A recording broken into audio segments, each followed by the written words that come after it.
O, majstore, pripreme za Valentinovo, a? A? Ma ne. A to? To ti ja samo ovako uzmem jer mi je fina tam bombonjera. Što si ti nikad ovako ne uzmeš bombonjeru, onda ju pojedeš sam uz čašu vina, upaljene svijeće i neki dobar film. Pa čak mislim da to nisam nikad u životu napravio. E pa probaj, jer to, ispijanje kave samo u kafiću i izrađivanje ovih maketa aviona su najbolje stvari koje možeš raditi kao samac, jer curu nikad neću naći. Toliko sam moćan da sam isprobao ovaj trik da nosim vjenčani prsten, pa možda će nekad misliti da sam oženjen, ali ni to ne funkcionira. Samo mi ovi avioni ostaju. Ma daj, pa nemoj Pa tako. ne moraš mi niš govoriti zato što je istina. Još me ovo Valentinovo dodatno baci u depricu, jer svi imaju nekog, jedino ja nemam nikog. Imam samo ove avione, 15 njih sam već napravio komada, znam ih raditi bez uputa, stari moj. Zašto ne postoji barem jedna dobra duša koja bi pravila ovaj avion sa mnom na Valentinovo? Jer stvarno toliko puno traži. Oprostite? Sorry, odmah dođem. Recite kako mogu pomoći? Pa imam ovaj set za izradu aviona, ali nemam upute pa sam malo izgubljena. Možete li mi možda pomoći?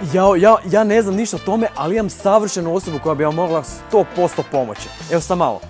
Aj molim te pomozi ovoj mladoj dami u nevolji.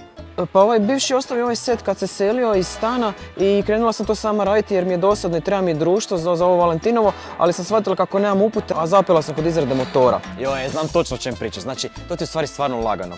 Znači imaš tu 3 pipca i on će ti sam od sebe sjesti, samo moraš paziti da ti ne bude klimavo. To ti je to, kužiš. U biti znaš šta, ako zapneš, samo uzmi mobitel i slikaš ChatGPT-u, on će ti objasniti kako što treba, ne treba tebi nitko, vjeruj mi. Okej, hvala ti, super mi je ta bombonjera, by the way. Ova? Imaš ih tamo gdje stoje bombonjere, pa sedi pogledaj. Samo pravo, pa desno i onda lijevo. Nemaš fora. Pa dobro, jesi ti mutav. Šta, zašto? Znači, doslovno ti je s nebesa pala djevojka koja ima iste interese i ti, čak i voli istu bombonjeru kao i ti i još i slobodno. Ajme, kako sam glup! Pa ja sam njoj cijelo vrijeme objašnjavao za ovaj borbeni avion. A ona ima putnički avion, tu su 2 pipca, ne 3, sad će ona cijelo vrijeme... Jao, to će sve zeznut. Ali dobro, ChatGPT će valjda znat reći.